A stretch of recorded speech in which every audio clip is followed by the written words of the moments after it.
আচ্ছা, বিশ্বাস বলতে আমরা সাধারণত কি বুঝি? বেশিরভাগ সময় হয়তো ভাবি এটা একটা লেবেল বা মুখে বলা একটা ঘোষণা। কিন্তু যদি ব্যাপারটা এমন হয় যে আসল বিশ্বাস কথায় না, কাজে ফুটে ওঠে, আমাদের চরিত্রে, চলুন তো এই ধারণাটা নিয়েই আজ একটু গভীরে যাওয়া যাক। তা প্রশ্নটা কিন্তু খুবই সোজাসাপটা। বিশ্বাসের আসল মাপকাঠিটা কি? ঠিক এই প্রশ্নটাকে কেন্দ্র করে আমরা আজকের এই আলোচনাটা সাজিয়েছি। আশা করি এটা আমাদের সবাইকে নতুন করে কিছু ভাবতে সাহায্য করবে। আর এই প্রশ্নের উত্তরটা আমরা এমন একটা জায়গা থেকে খুঁজব যা সারা বিশ্বে অন্যতম নির্ভরযোগ্য হিসেবে পরিচিত। হ্যাঁ, আমি সুহি আল বুখারির কথা বলছি। এটা হলো সেই প্রামাণ্য সংকলন যেখানে নবী মোহাম্মদ সাল্লাল্লাহু আলাইহি ওয়াসাল্লামের কথা আর কাজগুলো সংরক্ষণ করা হয়েছে। এই যে এখানে মূল হাদিসটাই তুলে ধরা হয়েছে। আমরা এর ভাবার্থ নিয়ে কথা বলবো। আর দেখুন, এই একটা বাণীর মধ্যেই কিন্তু দুটো অসাধারণ সংজ্ঞা দেওয়া আছে। আমরা এখন এই দুটোকে এক এক করে ভেঙে দেখব। তো চলুন শুরু করা যাক। হাদিসের প্রথম অংশটা কি বলছে? এখানে একজন মুসলিমের পরিচয় ঠিক কিভাবে দেওয়া হয়েছে সেটা আগে দেখি। দেখুন কি বলা হচ্ছে। খেয়াল করার মতো বিষয় হলো, এখানে পরিচয়টা কিন্তু কোনো মুখের কথায় আটকে নেই, বরং পুরোটাই নির্ভর করছে অন্যের প্রতি আমাদের আচরণের উপর। জিহ্বা আর হাত, এই দুটো শব্দ কিন্তু এখানে শুধু দুটো অঙ্গ নয়, এগুলো প্রতীকী। জিহ্বা মানে কি? মানে হলো সব ধরনের মৌখিক ক্ষতি। যেমন ধরুন, কাউকে গালি দেওয়া, মিথ্যা বলা, কারো নামে বদনাম করা, গুজব ছড়ানো, এই সব কিছু। আর হাত দিয়ে বোঝানো হচ্ছে সব রকমের শারীরিক ক্ষতি, কাউকে মারা, কারো জিনিস নষ্ট করা, এই জাতীয় কাজগুলো। সোজা কথায় কোনোভাবেই অন্যের ক্ষতি না করা। তার মানে কি দাঁড়ালো? এর মানে হলো এই সংজ্ঞাটা কিন্তু পুরোপুরি কাজকেন্দ্রিক। এটা আমাদের বলছে যে ধর্মীয় পরিচয়ের আসল ভিত্তি হল অন্যের জন্য নিরাপদ থাকা, অন্যের প্রতি দায়িত্বশীল হওয়া। বেশ, এটা তো গেল প্রথম অংশ। এবার চলুন হাদিসের দ্বিতীয় অংশটা দেখি। এখানে মুহাজির নামে আরও একটা খুব গুরুত্বপূর্ণ ধারণা দেয়া হয়েছে।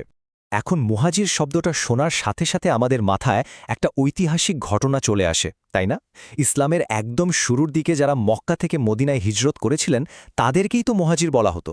কিন্তু এই হাদিসটা শব্দটাকে একটা একদম নতুন, আরও গভীর অর্থ দিচ্ছে। তাহলে প্রশ্ন আসেই যে এই শারীরিক যাত্রার বাইরেও কি এর অন্য কোনো মানে আছে? কোনো আধ্যাত্মিক হিজরতের কথাকে এখানে বলা হচ্ছে? এটা আসলে কোনো ভেতরের যাত্রার কথা বলছে? আর ঠিক এখানেই উত্তরটা দেওয়া হয়েছে। হাদিস বলছে, প্রকৃত মুহাজির সেই যে ওই সমস্ত কাজ ত্যাগ করে যা আল্লাহ নিষেধ করেছেন। কি অসাধারণ একটা কথা! মানে আসল হিজরত শুধু এক শহর থেকে আরেক শহরে যাওয়া না, আসল হিজরত হল নিজের ভেতরের খারাপ কাজগুলো থেকে, নিষিদ্ধ কাজগুলো থেকে দূরে সরে আসা। ব্যাপারটা আসলে এটাই স্পষ্ট করে দেয় যে সবচেয়ে বড় হিজরতটা কিন্তু বাইরের না, ভেতরের। এটা একটা আধ্যাত্মিক যাত্রা। মন্দ থেকে ভালোর দিকে যাওয়া, ভুল থেকে সঠিকের দিকে ফেরা। এটা আসলে আত্মশুদ্ধির একটা নিরন্তর পথ চলা।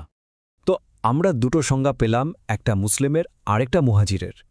এখন চলুন এই দুটোকে একসাথে মিলিয়ে দেখি কিভাবে এই দুটো মিলে একটা কামেল চরিত্রের ছবি তৈরি করে। বিষয়টাকে আমরা চরিত্রের দুটো স্তম্ভ বা পিলার হিসেবে ভাবতে পারি। প্রথমটা কি?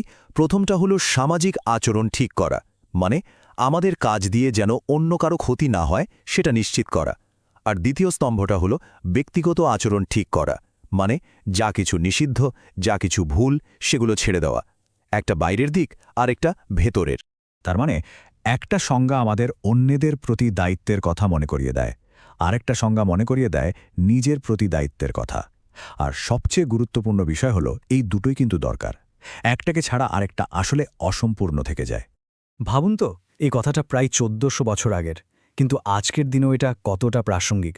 চলুন এই চিরন্তন জ্ঞানটাকে একটু আজকের সময়ের চোখে ফেলার চেষ্টা করি।